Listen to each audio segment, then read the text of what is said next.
ఆ మహనీయురాలు గారి యొక్క స్ఫూర్తి డాక్టర్ బిఆర్ అంబేద్కర్ గారు ఇచ్చినటువంటి రాజ్యాంగ హక్కులు మరి మాలాంటి వారి లైఫ్ ట్రాన్స్ఫర్మేషన్ ఎట్లా మార్పు అవకాశాలు వచ్చినాయి అంటే అది. కాబట్టి ఇవాళ కొంతమంది మరి గొర్రెలు కాపాడుతాం మేము అని తోడేళ్ళు వస్తున్నాయి. గొర్రెలు ఎప్పుడు తోడేలు కాపాడాయి, మేము గొర్రెలమే కావచ్చు, కానీ మమ్మల్ని మేము పోరాటం చేసుకొని మా హక్కులను మేము కాపాడుకునే ధైర్యము ఆ చరిత్ర ఈ వర్గాలకే ఉంది. కొంతమంది ఏంటంటే ఈ పోరాటం కూడా వాళ్ళు లాగేసుకోవాలి, మీకోసం మేము పోరాడతామని వచ్చే అది హాస్యాస్పదంగా ఉంది. ఇంకొక దిక్కేమో మనో ధర్మశాస్త్రాన్ని మతం ముసుగులో కూడా ముందుకు తీసుకొచ్చి మళ్ళీ సావిత్రిబాయి పూలే గారు ఏ విధానాలకైతే వ్యతిరేకంగా పోరాటం చేసి ఈ యొక్క వ్యవస్థను ముందుకు తీసుకొచ్చారో దాన్ని తొక్కిపెట్టే విధంగా మతము రకరకాల రంగు పూసుకొని వస్తుంది.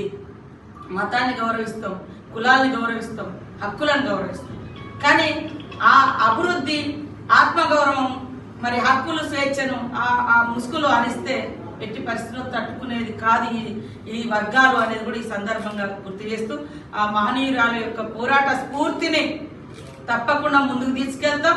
ప్రభుత్వం కూడా సీఎం గారు ప్రత్యేకంగా మరి తన అధికారంలోకి వచ్చిన కాంచి ఉద్యమకారులను, పోరాటం చేసినటువంటి యోధులను మరి వారి త్యాగాలను గుర్తించి వాళ్ళని గౌరవిస్తూ, గతంలో వాళ్ళ పాటలు ఆటలు వాళ్ళ త్యాగం వాడుకున్నారు కానీ వాళ్ళకి ఇవ్వాల్సినటువంటి గుర్తింపు రాలేదు.